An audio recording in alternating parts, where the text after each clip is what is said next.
Bienvenidos a Ciencia en la Vida Cotidiana. Hoy nos sumergimos en un material fascinante, uno que está, cambiando las reglas del juego en la industria química, también en la ambiental. Hablamos de los MOFs, las estructuras metalorgánicas. ¿Y cuál es su superpoder? Pues separar gases y líquidos con una precisión increíble.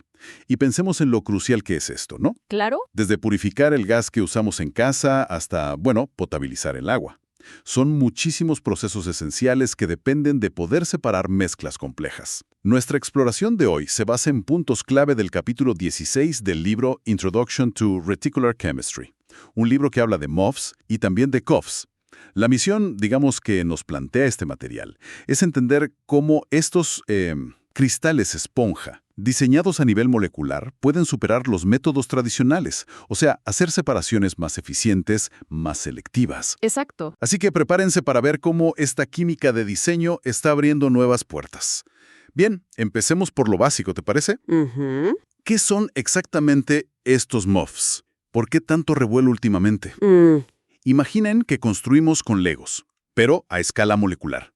Tenemos piezas metálicas, iones o clústeres, y piezas orgánicas, que son moléculas llamadas ligandos. Ajá. Al unirlas de forma ordenada, crean estructuras tridimensionales, pero llenas de poros. Como si fueran esponjas, pero ultraporosas. Y cuando dices ultraporosas, es literal, ¿eh? Exacto. Algunos MOFs tienen un área superficial interna tan grande que un solo gramo, si lo desplegáramos, podría cubrir un campo de fútbol entero. Es una locura. Sí, es impresionante. Y lo que los hace especiales, comparados con materiales más clásicos como las zeolitas o los carbones activados, es esta enorme porosidad, pero combinada con la capacidad de diseñar esos poros. Esa es la palabra clave. Diseñar.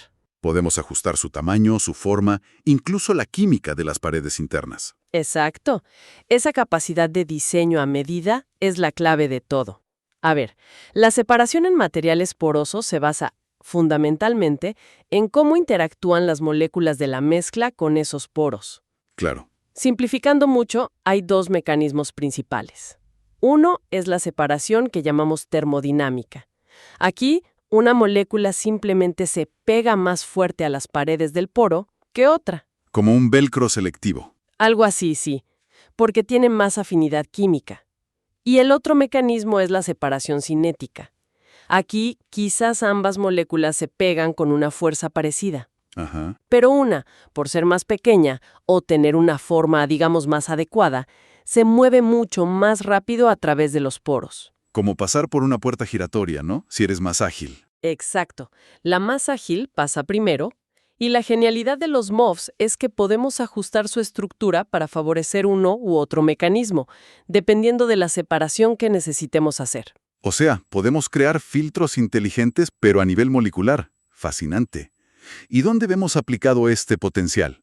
El material fuente se enfoca bastante en la separación de hidrocarburos, algo vital para la industria petroquímica. Sí, fundamental. Pensemos en obtener metano puro del gas natural, o separar componentes para hacer plásticos.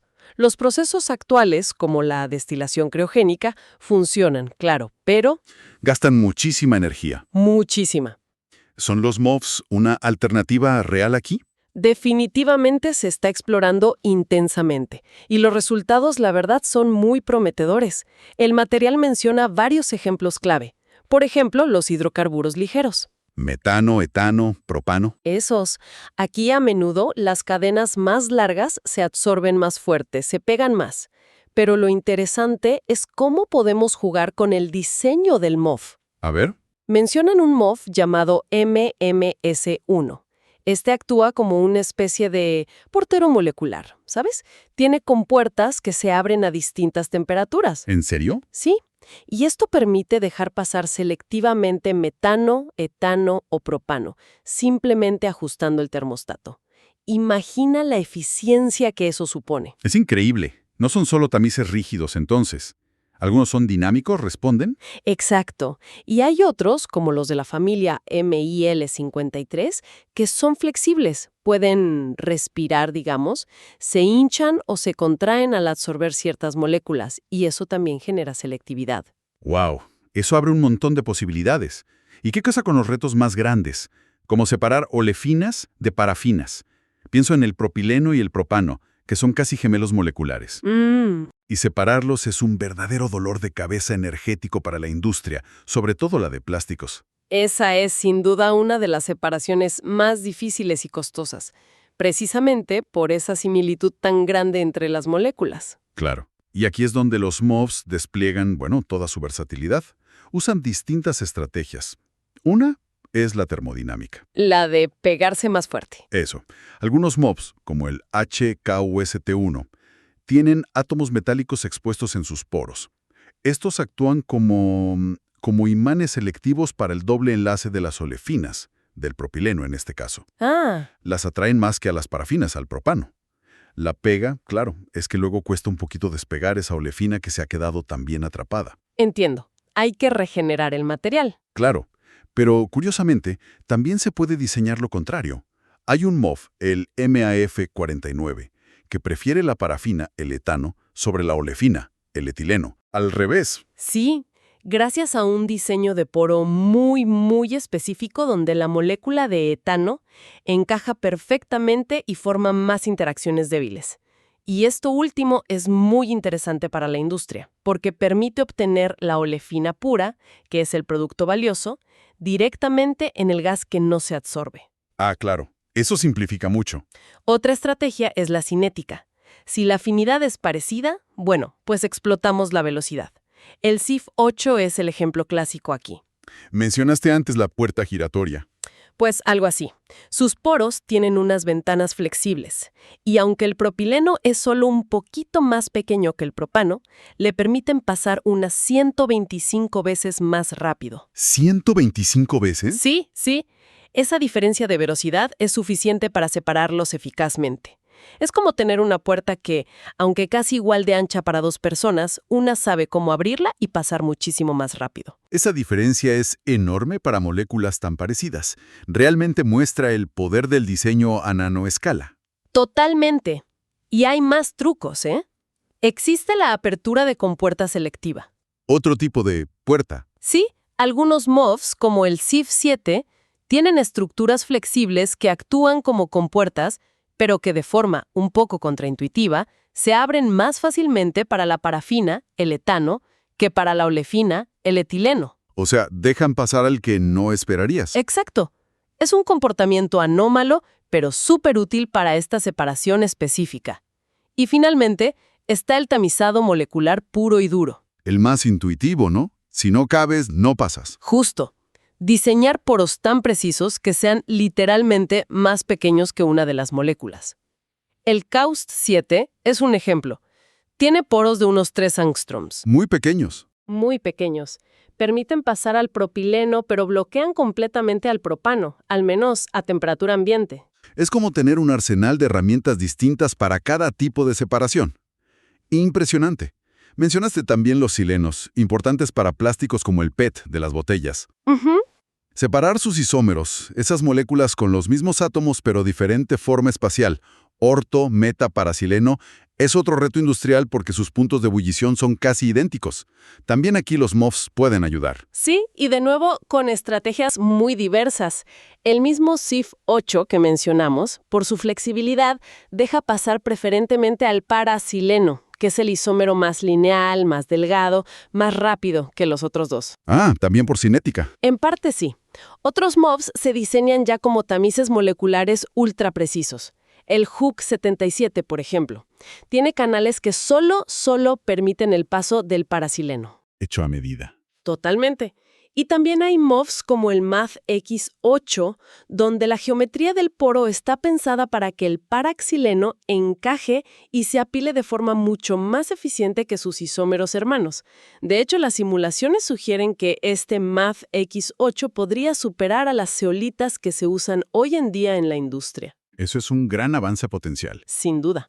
E incluso existe la selectividad inversa aquí también.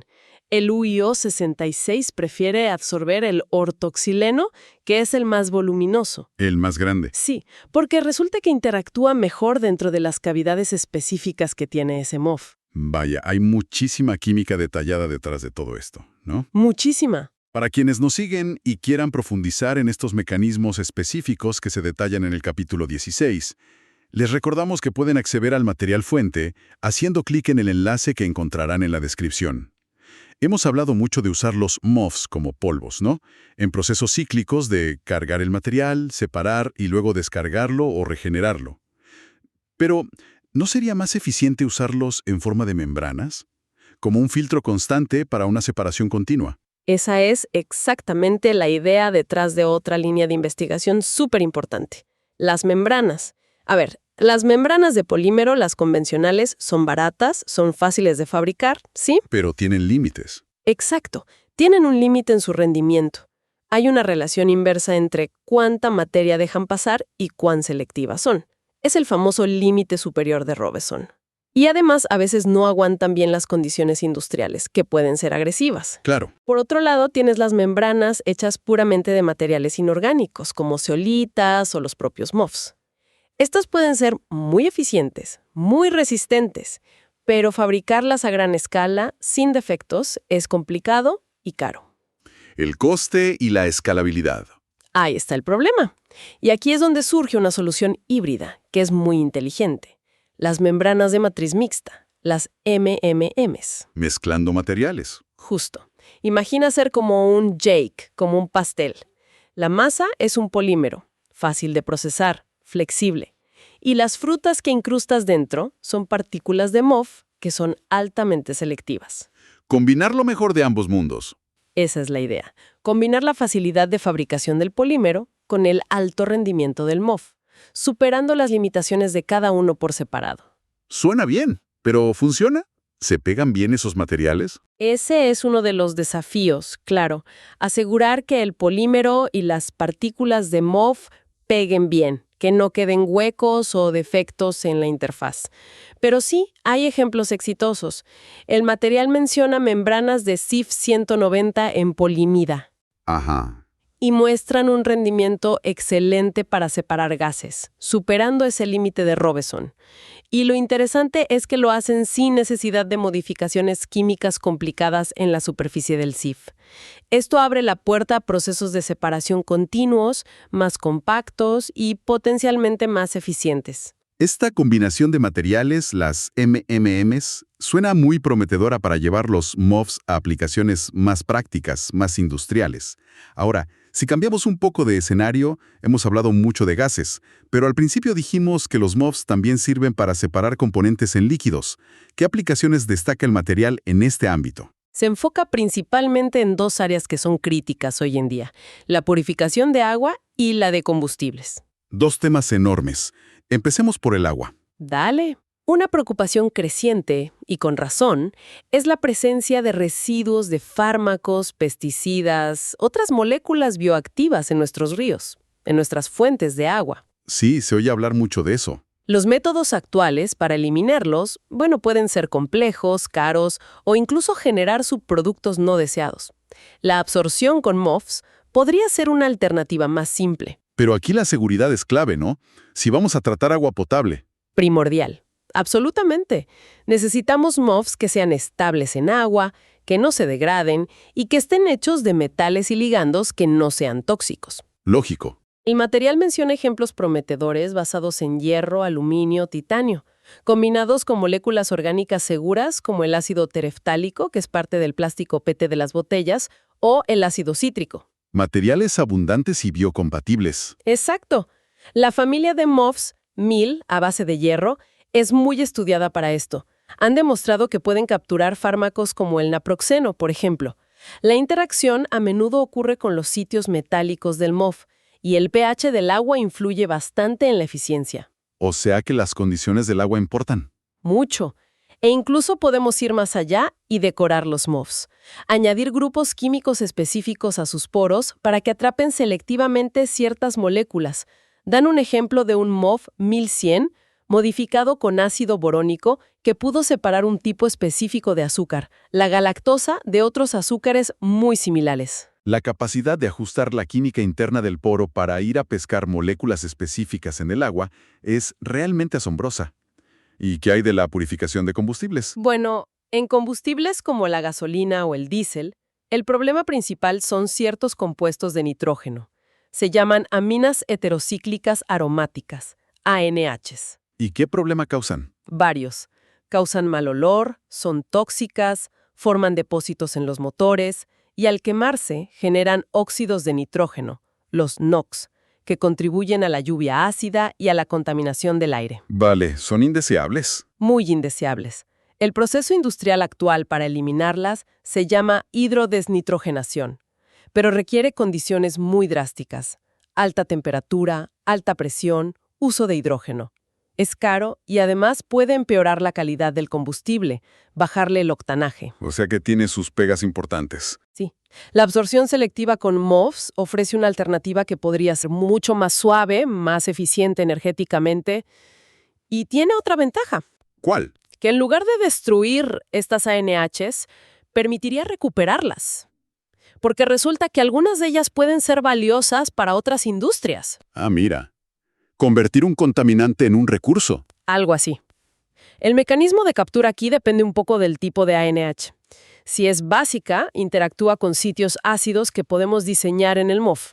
Si es no básica, se pega por otras interacciones. E incluso se puede potenciar la captura impregnando los MOFs con ácidos fuertes para que atrapen mejor las ANHs básicas. Es otra área donde el diseño a medida del MOF puede marcar una gran diferencia. Entonces, si recapitulamos un poco todo lo que hemos explorado basándonos en este capítulo, vemos que los MOFs son como una navaja suiza para la química de separación, ¿no? Sí, esa imagen funciona bien. Su característica distintiva es esa sintonizabilidad. Podemos diseñar con una precisión increíble el tamaño, la forma, la química de sus poros, todo gracias a los principios de la química reticular. Y eso nos permite jugar con diferentes mecanismos. Exacto. Explotar de forma selectiva diferentes mecanismos. La afinidad química, o sea, la termodinámica, la diferencia de velocidad, la cinética, usar estructuras flexibles como compuertas moleculares o el simple bloqueo por tamaño, el tamizado molecular. Es esta versatilidad, esta capacidad de ajuste fino, lo que les da ventaja sobre materiales más tradicionales. Queda claro que no son una solución única para todo, sino más bien una plataforma muy potente para crear soluciones a medida. Se pueden diseñar para tareas increíblemente específicas. Del agua o limpiar nuestros combustibles. Sí. Y las membranas de matriz mixta que comentamos, las MMMs, sugieren una vía muy interesante para llevar estas capacidades a procesos industriales que sean más eficientes y continuos. Exacto. Y si miramos un poco hacia el futuro, lo que resulta realmente fascinante, creo yo, es pensar hasta dónde puede llegar esta capacidad de diseño. A ver, ¿qué posibilidades se abren? Bueno, si podemos crear poros a medida con funcionalidades químicas tan específicas, ¿qué separaciones que hoy nos parecen imposibles podrían volverse rutinarias mañana? Por ejemplo, podríamos diseñar MOFs para capturar selectivamente metales preciosos o tierras raras que están disueltos en concentraciones bajísimas en aguas residuales o en desechos mineros. Minería urbana o de residuos, digamos. Exacto. Imaginen poder minar recursos valiosos directamente de lo que hoy consideramos basura.